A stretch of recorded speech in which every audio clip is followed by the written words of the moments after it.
Hey beautiful friends, welcome back to my channel. I do sound a little nasally, forgive me, bear with me. I'm recovering from a cold, but that's okay because in today's video, we are talking all about how to consciously connect with our children. I am dropping 3 really powerful tips. A couple of things before we get into that. First, if you're new to my channel, welcome. Do me a favor and hit the subscribe button as well as the bell notification. That way you don't miss really helpful content like this in the future.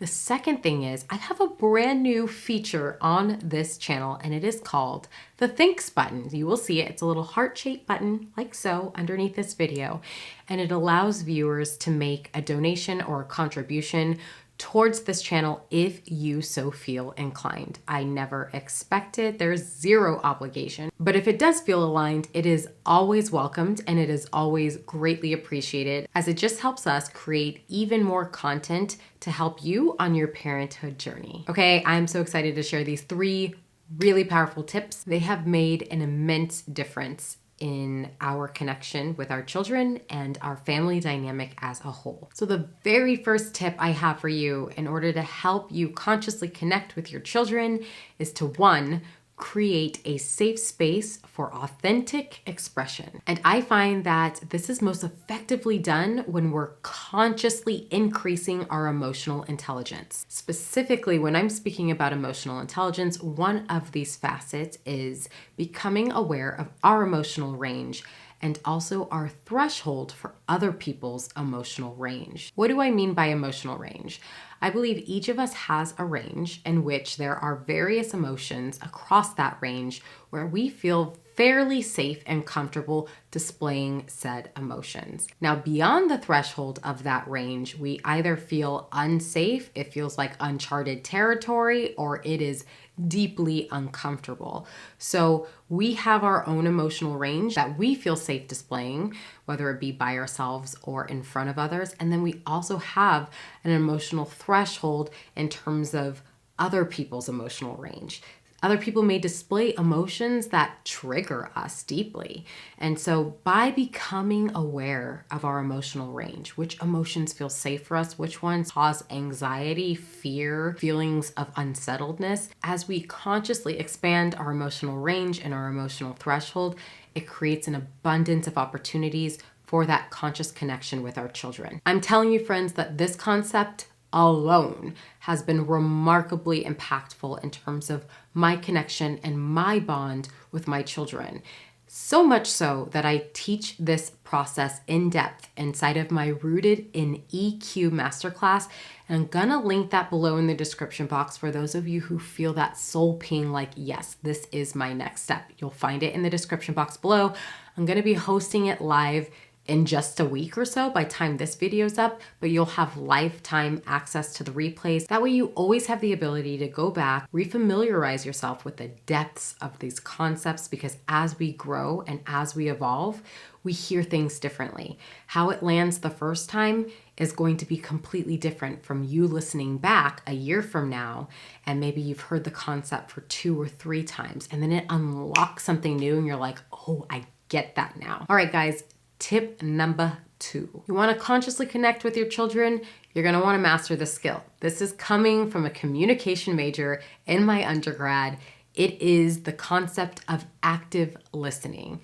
You've probably heard this term before, but honestly, very few of us actually embody this or use this concept in their day-to-day life. There's a difference between listening, obviously, and active listening. When we're listening, a lot of times we are in our own head formulating a response and we're not actually listening. Active listening helps to keep you from jumping to that, right? So when your child is driving you crazy and you already have your rebuttal lined up about why they can't wear what they chose, or why they can't go to their friend's house, or why there's no TV for a week, you're not actually listening to your child present their case, even if you disagree. Active listening is a practice of listening to what the other person is saying and then repeating back what you've heard. That way they can either confirm or correct what it is that you actually interpreted from their communication. Let me give you a quick little rundown of what this would look like in conversation with your children. Maybe your child's really upset because they're hungry and they are not allowed to eat the popsicle that they truly desire, and they're mad at you about it.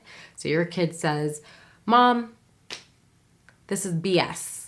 I want that popsicle, I'm hungry, and you won't let me have it. Now, as difficult as it might be in the moment to keep your cool and not just rebuttal and tear that whole argument apart, what you would say instead is, so what I'm hearing is that you're upset because I've said that you may not have the popsicle.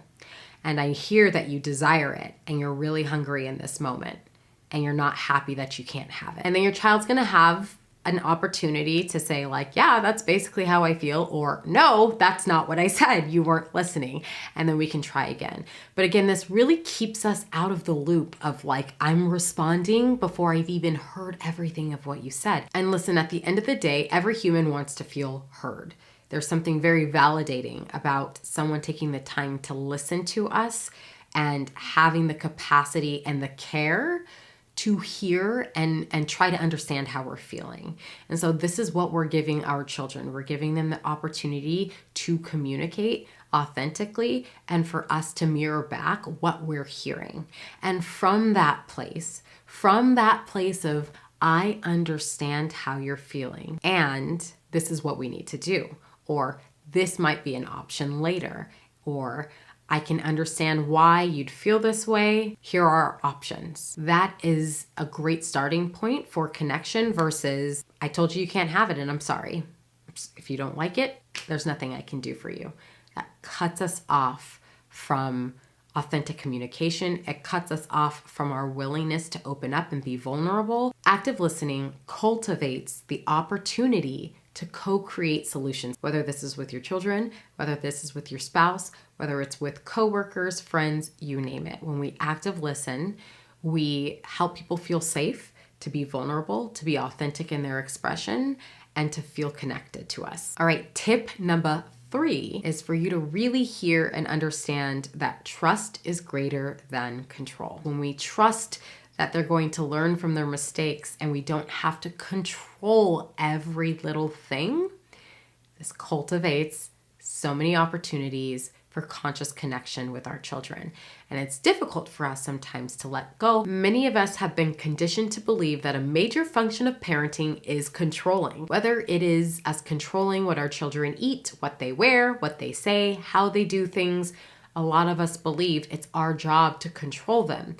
And I'd like to replace the word control with support and guide, and understanding that our children are here to make mistakes. They're here to make independent decisions. They're here to ruffle our feathers at times. They're here to disagree with us.